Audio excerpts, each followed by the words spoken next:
Alright, we're going to talk about the structure of the nose and how to draw the nose. Now there are basically four major structures when you want to think about drawing the nose. Those major structures are going to be the ball of the nose, then you have the two nostrils on either side, and you have the bridge of the nose. Now we're going to talk about a nose that's facing you and a nose that's maybe turned slightly as well. And when we do that, we are when you look straight onto the nose, which we're going to do first, the first thing to know is that you cannot see the lines of the nose of the bridge very well. When we start to add shading and try to add shadows to create those planes of structure, then we're going to really start to think about the side of the nose. But when you're looking straight onto the nose, you can't see it. So therefore, on a nose, remember that no nose looks like this, right? Right? And no nose looks like that, right? And so what we want to do is get our idea out of our head of what a cartoonish nose looks like and what is the structure of a real nose. So let's start about the three primary structures. I'm going to very lightly draw three circles. Two smaller ones and a bigger one, kind of all in a line, right, like that. So this larger one represents the ball of the nose, and these two the nostrils. And those shapes or forms, think of these as spheres rather than circles. Those forms are really going to help inform us as to how to shape our contour lines for the nose. So these two outer circles, first I'm going to get these nostrils, and it's going to be these lines right in there, right, like that. Okay, and I'm going to label those the nostrils. Now the shape of the ball is supported by the space in between the two holes. So we're going to draw one line that represents the two holes and plus the thing that's between the holes, and that thing is called the septum. It's a little piece of flesh that separates the two nose holes, the nostril holes. And so that's going to basically curve around like this, and then we're going to come down in here for the septum, and then come back up in here like that. And those are your nostril holes. So this is the ball of the nose. This is the septum.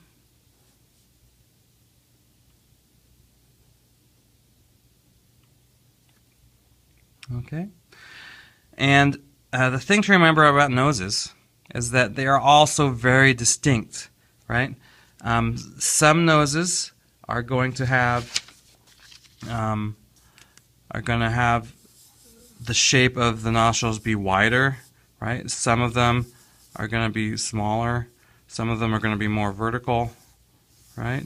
Some of them are going to be more triangular shaped, right? And it's going to be all dependent on that individual, right? Every individual nose is going to be unique. But think about the form of these primary structures of the nostrils and the ball of the nose and the septum. Okay, now before we go on and talk about the other side of the nose, I'm actually going to move this into the lips. Alright, so I'm going to draw these two lines right underneath the lips, and these two lines represent that little dimple between your nose and your lips, and that's called the philtrum. Okay, and I'm actually going to go ahead and draw these two lines for the philtrum. I'm going to label them Philtrum. Okay. Now, the shapes of the lips. There's lots of different ways to think about the structure of the lips, but we're going to use this idea of that the lips have all these little muscles and fat nodules in them that create a very interesting structure. And we're going to use the idea of three spheres kind of here in a triangular formation, like so. Okay. Now, the thicker the lips, you can also think about some smaller spheres over here. Okay, to start to think about that shape of the lip. Now, when I think about this, so we've got this upper lip. It's always going to have this dip. So I like to put a little crown on that top middle sphere. And then you notice that in between these three spheres is kind of going to be like a little wavy line. So my line is going to basically be horizontal, obviously depending on where the expression on the person's face. But on a relaxed lip, we're going to go up, and then down, and then up, and then down, like so, as it goes through those spheres. And then the spheres are also going to help determine the shape of this outer lip. Okay, and the shape of the lower lip.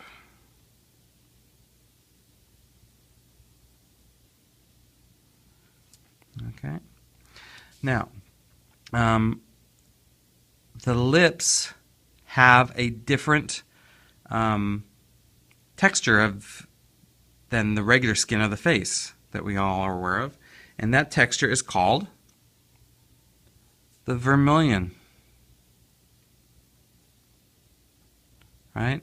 And the vermilion, kind of like when we're doing our contour line drawings of our fingers, has all these wrinkles in it, and the actually more relaxed the lips, the more you can see them. When you smile, they get all stretched out, and it's harder to see those wrinkles. But when they're relaxed, you're definitely going to see those, and we want to kind of try to show those wrinkles because they're going to really follow the contours and really show us a lot of the form of the lips as it kind of wrap around these spheres, right? And you can really see the wrinkles on the vermilion. All right, we are now going to take this is a front-on view, and we're going to show you a 3/4 view, and I'm going to try to do it about the same size. Now, we have these three spheres, and if these three spheres are facing you, they're like this, but as they turn in space, then we're going to have one come in front of the other, so they're going to kind of wrap around each other like this. So we have this one in front, the ball in the middle, and then this one on the side. So that's what we're going to do here. Okay, so we're going to have our spheres.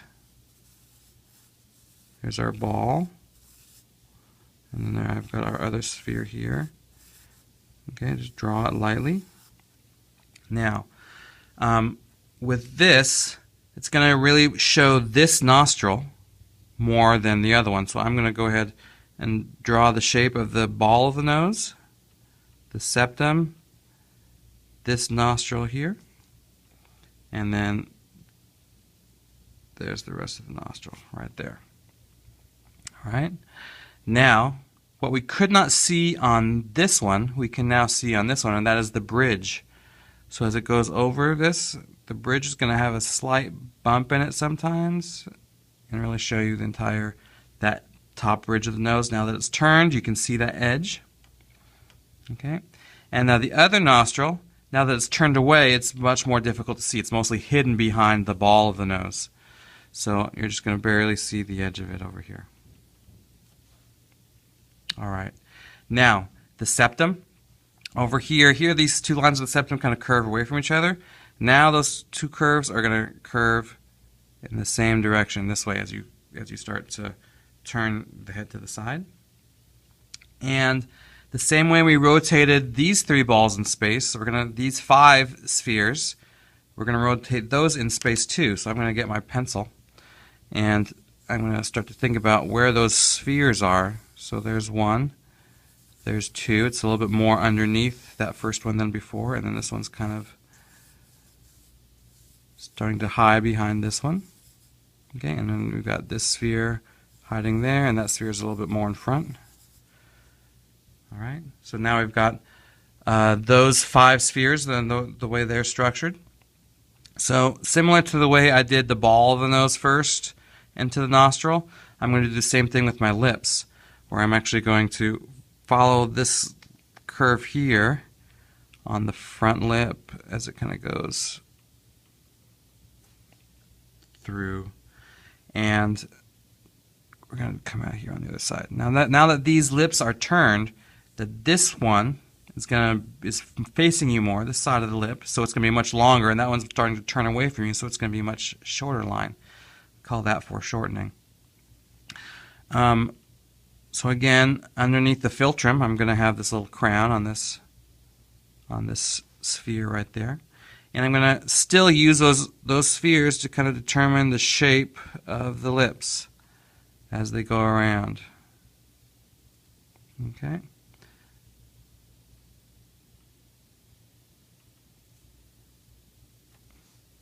And there you have it, the shape of the lips. So let's go ahead and label this the bridge. And notice there's no bridge on this drawing, and there's only a bridge on that drawing. So there you go. Those are the parts of the nose and the lips.